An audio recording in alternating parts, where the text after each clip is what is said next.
This is Alfie, a beginner pickleball player that doesn't know the first thing about pickleball etiquette. Son of a... And everything that I talk about in this video is my attempt to help Alfie and you be cool and keep your cool while you're out on the court. In specific, we're going to go over the 12 most important pickleball etiquette rules that I wish I knew when I started playing pickleball to save you from any embarrassment. And be sure to stick around to the end because I can almost promise you that the last tip is something that you've never heard of before. What's up guys, I'm Austin with Pickleball Playbook, the #1 source for improving your game every day, every day, every day. So without further ado, let's open the playbook. Etiquette tip #1 is to say the score before you serve. So if you fail to say the score, it's an automatic fault. You also want to make sure that your opponent is ready before you say the score. So don't call the score as they're walking back to the line. Because if you call the score, it's telling them that you're about to serve the ball. So people will sometimes use this as a strategy to get in their opponent's head, and that's just throwing etiquette completely out the door, and it's throwing any skills that you have completely out the door. Because if you have to get in your opponent's head to win, you're clearly not as skilled as you think you are.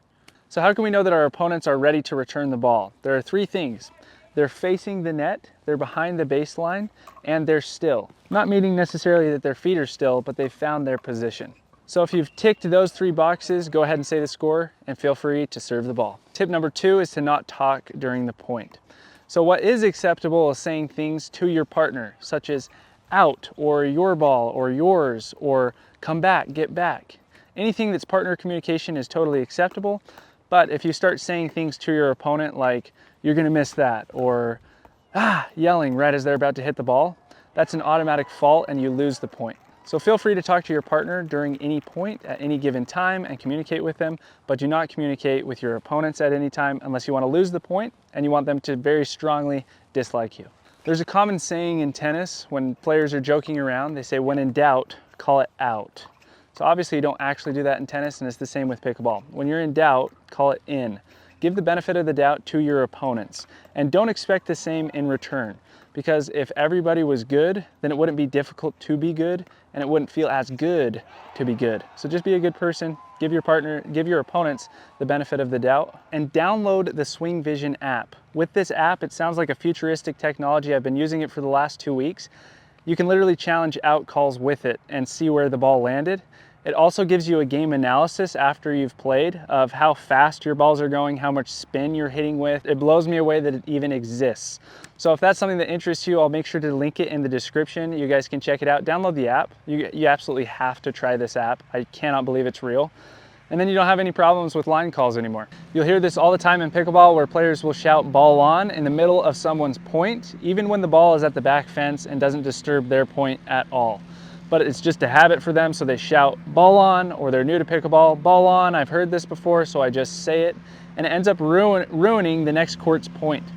So what you want to look for is, if they're in the middle of a point, don't say anything unless that ball is about to go under someone's foot, potentially roll their ankle. If it's anywhere near them, then you need to say ball on. But if the ball is in the back corner of the court, nobody sees it, it's out of the way, and there's no chance that it could possibly roll someone's ankle, do not say anything. The people on the other court will absolutely thank you. And then when their point is done, since you have a little bit of patience in you, right? You can then say, hey guys, ball on over there. If you could grab it in the corner, that'd be great. And then they'll be more than happy to give it to you. And they'll be thankful that you didn't ruin their awesome point. Etiquette tip #5 is to not coach. So don't give any coaching or advice to players that don't explicitly ask for it. The reason that you want to follow this advice is because, first of all, if you tell someone what to do, they're instantly not going to like you because, well, they didn't ask. And second of all, they aren't going to apply what you told them. So it's going to be a huge waste of time. So don't give unsolicited advice to those that don't actually seek it. And it can be hard for a lot of us out there that are coaches and we can see explicitly what players are doing that is wrong, and it could definitely benefit us if they did it better. But what we have to realize is we just need to focus on ourselves, and the better that we become, the more that people will ask us for advice. This is the Selkirk Halo. It's 100% carbon fibered face. It comes in this blue colorway, which I think looks absolutely sick. It also comes in green, hot pink, and brown. So get on that website, get yourself a free gift card, and help support the channel if you would like to. Now back to the video. Etiquette tip 6 is to be a good partner, and the best way to do that is to not get upset with your partner whenever they miss a shot. And what I found is a really good thing to do is just let them know that you literally do not care if they make a mistake. It's not a big deal to you. I've been in so many matches where it's just like, I don't care so much that my partner starts to say like, are you mad with me? It's like, no, I just don't care at all. Like, I'm not even showing any emotion just because you can make any mistake you want. I'm only focusing on myself, my own personal development. Tip number 7 is about music on the court. So the very best thing that you can do when you show up to the courts is ask the courts around you if it's okay that you play music, and then make sure that that music isn't absolutely blaringly loud. So yes, music is absolutely fine, but just remember to check with the courts around you. They'll really appreciate it and you'll have a lot more pleasant experience. Pickleball etiquette tip number 8 is about cheering. And this is a hard one for a lot of people to grasp that come from different sports backgrounds, because regardless of what happens, if you cheer, you can shout things, and that's just part of what the sport is. But in pickleball, you only want to cheer if you do something good and not if your opponents do something bad. So if your opponents hit a dink into the net, or they just hit a simple overhead that you lobbed up into the net, you did nothing to earn that point, okay? So it doesn't make any sense for you to cheer in pickleball. They're really going to be upset with you if you do so. So hey, you can still test it, but you're not going to be very well liked if you do. But make sure that you're only cheering because either you set up their mistake, meaning it was a forced error, not an unforced error where they just simply missed a dink. It was, hey, you threw them off the court, they barely got a paddle on it and they ended up hitting it into the fence because you hit such a good shot. That's absolutely something to cheer for. But if it's just a simple mistake that they make that they shouldn't have made, you didn't earn that point, they gave it to you, there's no point in you cheering.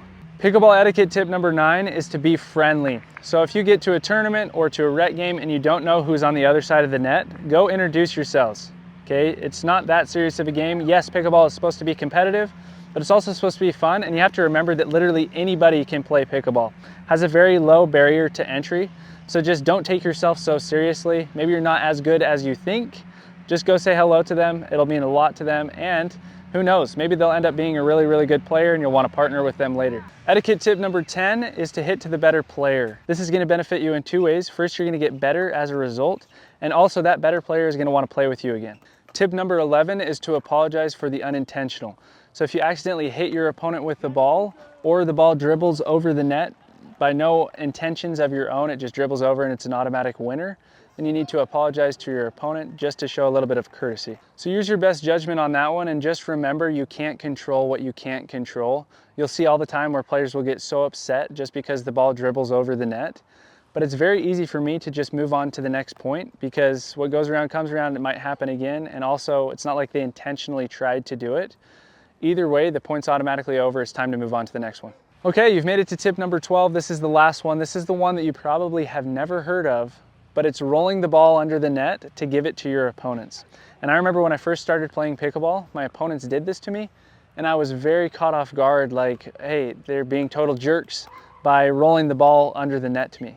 But it's very common pickleball etiquette to roll the ball to your opponent for them to serve. It's totally normal, it's totally nice and kind, it's just what you do in pickleball. An example of something that wouldn't be kind is if they were to roll the ball away from you, or to pick up the ball and throw it away from you for you to go chase down. So obviously be sure to not do that, and just remember, if they roll the ball under the net to you, they don't have any ill will towards you, they're just simply giving you the ball. What are your thoughts on the pickleball etiquette rules? Are there any that I didn't cover? Let me know in the comments below. Thanks for joining me on this video. I just barely uploaded this video right here that teaches you how to dink. I go over the grip that you need to be using, the motion that you need to use, and how you can learn to dink faster than all your friends. So thanks again for joining me, and I'll see you guys on the next one.